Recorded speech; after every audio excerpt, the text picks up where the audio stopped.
Time's running out for Bobby Slowik to get a head coach job this cycle. Are the Texans about to hold on to their highly coveted offensive coordinator? Welcome into the channel. I'm Cody Stoots. Let's talk some Texans offensive coordinator news. Probably not the news that Bobby Slowik was wanting, but good news for the Texans as Slowik is not going to be the head coach of two positions that were open and interviewed him as they got filled on Thursday. The Carolina Panthers hired Dave Canales, the offensive coordinator for the Tampa Bay Buccaneers, and that's a bit of a surprise, going with a little bit of an unknown, unproven quantity, which Slowik was in a similar boat, first year calling plays, but it feels like coordinating the offensive rookie of the year is a little bit higher than reviving Baker Mayfield when he's got Mike Evans and Chris Godwin and Rashad White and a fully built offensive line, and it's the NFC South. So I felt like Slowik was a much better candidate. Carolina probably would have done themselves justice by hiring Slowik and then rather than hiring Canales, but they went with him. And then the Atlanta Falcons, who on Thursday had Bobby Slowik at Arthur Blank's house with all the brass, all the front office, they went with a defensive-minded coach, exactly what you need when you've spent 3 straight first-round picks on offensive guys. They were the defensive-minded coach and hiring Raheem Morris, the defensive coordinator for the LA Rams, and not going with Bobby Slowik and announcing it. Well, they didn't announce it. Adam Schefter and company did, but just hours after Slowik had lunch, breakfast, brunch, whatever with old Arthur Blank and his crew, the Falcons go in a different direction. And now there's just 2 opportunities as far as head coaching positions to go for Bobby Slowik to potentially leave. And look, I don't want Bobby Slowik to leave the Houston Texans, but if these opportunities present themselves, I certainly understand striking while the iron is hot. But this was something that was going to be the case for Slowik in this coaching cycle, is that he's just a candidate in the coaching cycle. The candidate in the coaching cycle is offensive coordinator Ben Johnson of the Detroit Lions, who probably could have had a job a year ago, went back to Detroit, increased his resume and standing within the offensive minds of the NFL, and is now the candidate, and likely one of the 2 remaining jobs is headed to him. Slowik can do the same thing with the Texans, and heck, he might even have a bigger and better resume than what Ben Johnson put together. If the Texans are super successful next season, he's going to have worked, Slowik, with a rookie quarterback, and then C.J. Stroud builds on the rookie year with Bobby Slowik calling the plays. That'll look fantastic. He's going to integrate some more elements of the offense, you would think, over the course of what the Texans had in free agency or the draft. So he'll have the elements that he adds in and showcases. Tank Dell was fantastic as a rookie. Nico Collins had his best season with Bobby Slowik calling plays for this offense. So Slowik can really increase his standing as a candidate and really be the candidate a year from now. But that only happens if he sticks around with the Texans as the offensive coordinator. The 2 jobs that are open and remaining for Slowik, and I guess you wouldn't put it past anybody and everybody from maybe making a move that could surprise some people, but the 2 open jobs as we talk here are the Washington Commanders and the Seattle Seahawks. And it feels like those jobs have heavy favorites associated with them.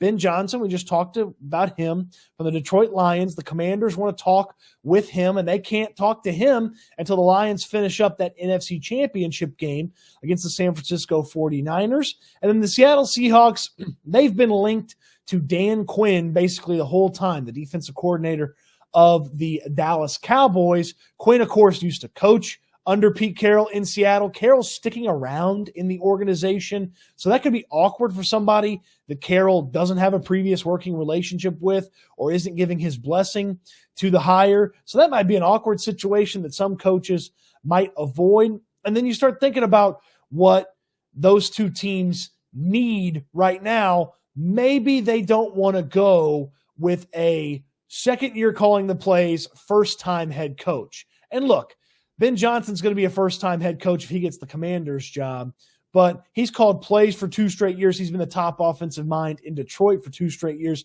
and it's been awesome. And he had a year of seasoning picking up all those extra things about running a team, being a head coach that maybe he wasn't that focused on when he was calling plays his very first year. Bobby Slowik has that opportunity with the Texans. Come back for another year, work under DeMeco Ryans, improve the offense, do even better on offense, and then start picking up what does DeMeco Ryans do well as a head coach? Little things that he likes that Ryans does as a head coach, things that he would change when he's running a team and running an organization. He's already gotten a little bit of experience here with some of these interviews. He may be even more prepared to be a head coach from a organizational run the team standpoint than anyone could have imagined 1 year from now, because in these interviews, he's interviewing the teams as well. He's a highly sought-after candidate. He's maybe finding out what he needs to learn and understand about the potential of being a head coach. Who amongst us hasn't tried to get a job that they were totally unqualified for, and they found out, oh, I need this, this, and this if I'm ever going to try to get that job?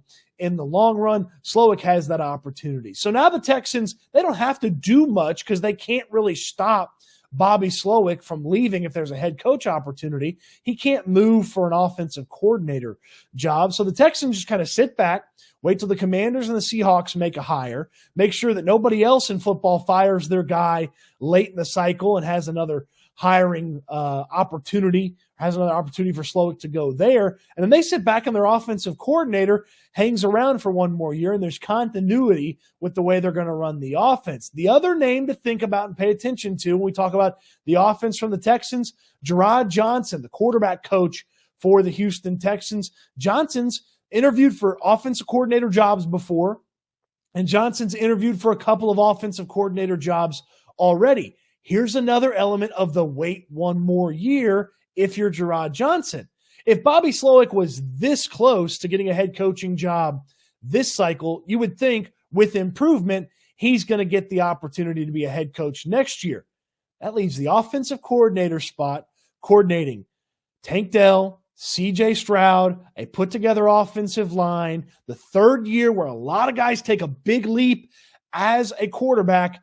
That leaves that opportunity there for Gerard Johnson. The Texans promote from within, go find a different quarterback coach to replace Gerard's role. Next thing you know, not much changes from the offense over a 3-year period. Everybody that was worried about DeMeco Ryans, the defensive head coach, having guys continuously leave the building. Well, if you stick around with familiar faces over the first 3 years of DeMeco Ryans' tenure, that's a pretty good setup for the Houston Texans. So all eyes on Washington and Seattle for Bobby Slowik and the potential for him to end up at those spots. I don't believe he's going to get either one of those jobs. I feel like it's Quinn in Seattle and Ben Johnson in Washington with the Commanders, and that would mean Bobby Slowik has an opportunity to build on this year, and instead of being a candidate like he was in this head coaching cycle, be the candidate a year from now. Of course, that only comes with a really impressive and fun Texans offense, and I believe Bobby Slowik. A lot of growth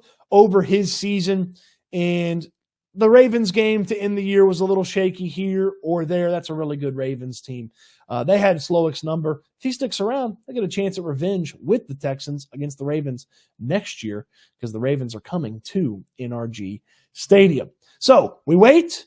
That's what the offseason's about sometimes. We wait a little bit more to see if the offensive path that the Texans took for their first year continues with Bobby Slowik and Gerard Johnson. It's a little bit of waiting, but as soon as we know for sure that Bobby Slow is going to return, we'll have it for you at a big breakdown right here on the YouTube channel. Appreciate you watching the video. Hope that you enjoyed this one. Can't wait till we talk so much more about the offseason. Player movement will start happening in March. The draft gets started here very, very soon. I think we're just 90 days away from the NFL draft. Some of the workouts and games that start getting together here in the next week plus, that will be fun. We'll have it all here on the YouTube channel. So subscribe to this channel if you haven't already. Throw me a thumbs up on this video. Appreciate you watching. Can't wait till we talk Texans again soon.